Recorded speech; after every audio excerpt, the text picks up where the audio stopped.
Ashama akkam naga jirtu ilmaan Oromoo kana dunyaa kana irratti argamtan bakkuma jirtanitti nageenyi koo isin haa ga'u isiniin jecha guyyaa har'aa seenaa goota Oromoo Koloneel Alamuu Qixxeessaa seenaa isaa kana yootaan barreeffamee lafa kaa'ame isiniif qabadhee dhiyaadheera hanga dhumaa dhageeffachuu hin dagatinaa seenaa gooticha kana kutaa tokkoffaa hanga kutaa biraatti deebi'uuf seenaa goota kana akka sirnaan dhageettan jaalalaaf kabajaadhaan isin gaafadha ilmaan Oromoo bakkuma jirtanitti nageenyi koo isin haa ga'u isiniin jecha seenaa goota keenyaa akka armaan gadiitti.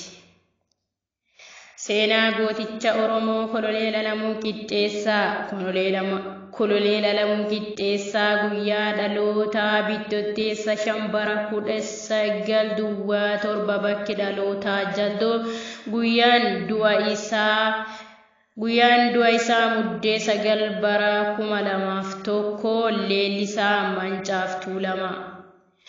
Koloneel Alamuu Qixxeessaa Bittootessa 5 bara 1907 muddee 9 bara 2001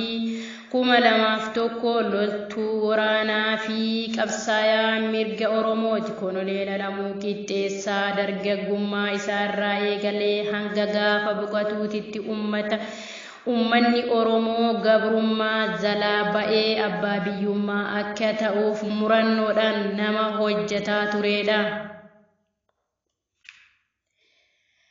Kabajamaa Koloneel Alamuu Qixxeessaa abbaa isaa obbo Qixxeessaa yaadataa fi haadha isaa addee Hayyuu Roobirraa Bittootessa 5 bara 1907 waltajjii Oromiyaa aanaa Jaldoo ganda Goojjoo keessatti dhalate. Koloneel Alamuu Qixxeessaa bakki isaan itti dhalatan guddatan magaalaa Jaldoo fi naannoo san manni barumsaa ammayyaa waan hin jirreef mana barnootaa amantii qeesii seenanii barataniiru.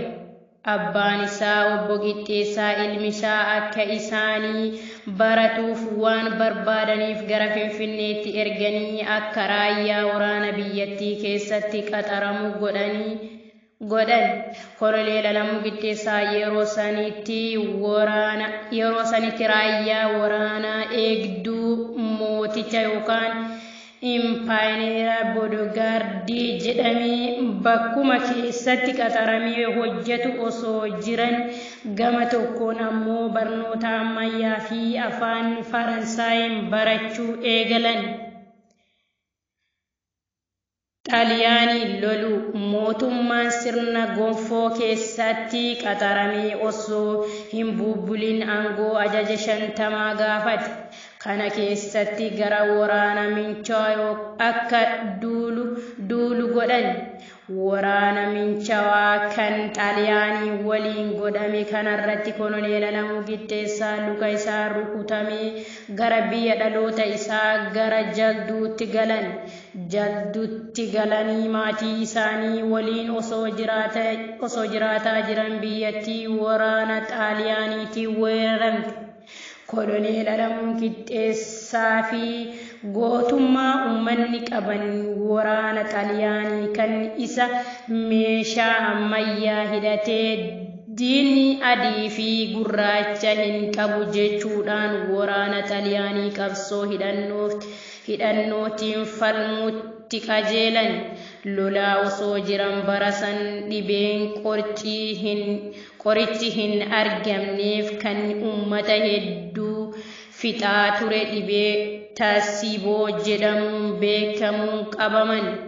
Koloneel Alamuun dhibee kana irraa akka carraa ta'ee fayyanillee abbaa isaa obbo Qixxeessaa yaadatee fi haati isaa addee Hayyuu Roobii dhibee kanarraa fayyuu hin dandeenye. Lamaan isaaniiyyuu guyyaa tokkotti ijoollee isaanii kophatti dhiisanii addunyaa kanarraa darban. Guyyaa tokkotti haadhaaf abbaa isaanii kan dhaban Koloneel Alamuu Qixxeessaa gaddi dachaan irratti fe'an. Obboleewwan maatii isaanii hundaa jiraachisuuf dirqama kan isaanitti ta'e. Haala kanaan maatii jiraachisaa osoo jiran goota jalduu kan Xaaliyaanii lolaa jiran waliin walitti dabalamanii lolaa osoo jiran harka waraana Xaaliyaaniitti kufan. Waraanni Xaaliyaanii Koloneel Alamuu Qixxeessaa irratti murtii du'aa murteessee Koloneel Alamuu guyyaa ajjeefamuu isaanii osoo eeggachaa jiran Xaaliyaan gama tokkotti jalduun keessatti waraana Xaaliyaanii barbaachisaa kan turan gootota Oromoo kan Dirribaas Fayyisaa Naayiroobii hoogganamu akka harka isaan keessatti kadhachaa waan turaniif goonni Oromoo Dirribaas Fayyisaas Xaaliyaanii nama kiyya qabdanii kan isaan harka jiru Alamuu Qixxeessaa gadi lakkiftan malee harka kiyya hin kennu jedhe.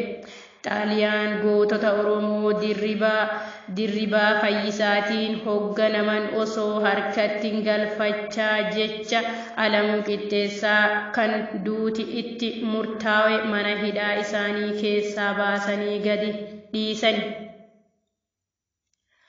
Koloneel Alamuu Qixxeessaa akka mana hidhaatti hin hiikamin waraanni Dirribaa Fayyisaatiin hoogganamutti dabalame. Gootni Oromoo Dirribaa Fayyisaa Alamuu Qixxeessaa erga mana hidhaatti hiiksisaniin booda gootota bara sana naannawa jalduutti argaman kan akka Xaanessaa, Keelloo, Mi'eessaa, Jaamboo, Nigaasaa, Faajii, Dinqaa, Urgoo fi kanneen biroo waliin waraana Moosooloonii kan jalduun keessa qubatee jiru irratti lola banuudhaan hanga dhumaatti lolaa turan. Erga Xaaliyaan biyyaa baateen booda Haayile Sillaaseen gara aangoo isaatti deebi'ee gootonni Oromoo waggaa 5 guutuu Xaaliyaaniin falmuu turan kan akka Kabbadaa Buzunash fa'a aangootti deebi'uun Haayile Sillaasee mormaa akka turan keessa beektonni ni dubbatu. Koloneel Alamuu Qixxeessaa akka mootummaan sirna gonfoo dhaabbatameen mana barnootaa akaadaamii waraana holataa seenanii barataniiru. Bara 1944 kaaba Itoophiyaa Ambagaalee bakka jedhamutti akka duula ajajamanii rasaasaan rukutamaniiru. Koloneel Alamuu Qixxeessaa akaadaamii waraana holataatitti barsiisaa ta'anii waggoota lamaaf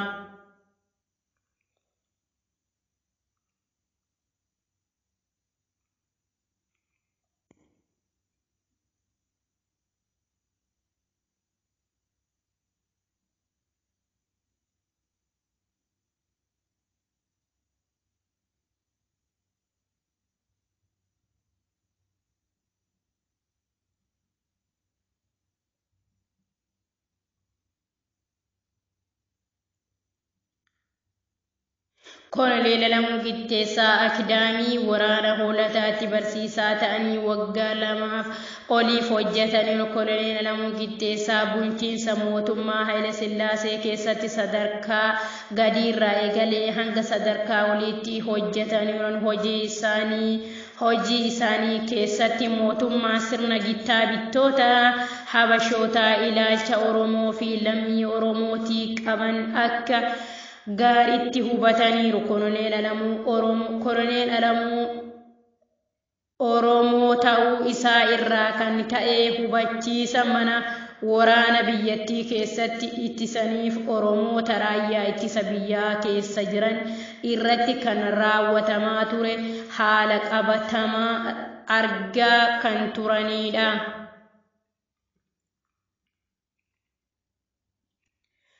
Gootichi Oromoo Koloneel Alamuu Qixxeessaa Walda Mancaaf Tuulamaa waldaan mancaaftuu lamaa qabsoo uummata Oromootiin daandii kan saaqe tokkoo fi inni guddaan hundeeffama mancaaftuu lamni mootummaa sirna nafxanyootaan geggeeffamu keessaa uummata Oromoo gabrummaa jalaa baasuuf wareegama barbaachisu kafaleera.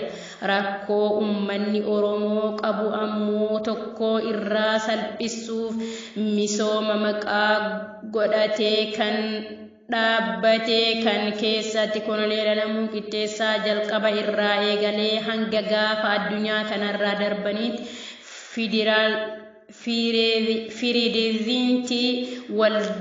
pirezidaantii waldaa kanaa ta'anii halkaniif guyyaa hojjetaniiru.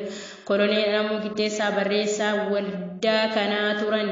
Hayilamaariyaam Gammadaa waliin ta'uudhaan Oromoon beekamoo ta'anii akka waldaa kana keessatti miseensa ta'an cimsanii hojjechaa turan. Isaan keessaa Jeneraal Abbaa Gammadaa, Jeneraal Tolaa Badhaanee, Jeneraal Jagamaa Keelloo, Dajjamaash Daani'eel Abbabaa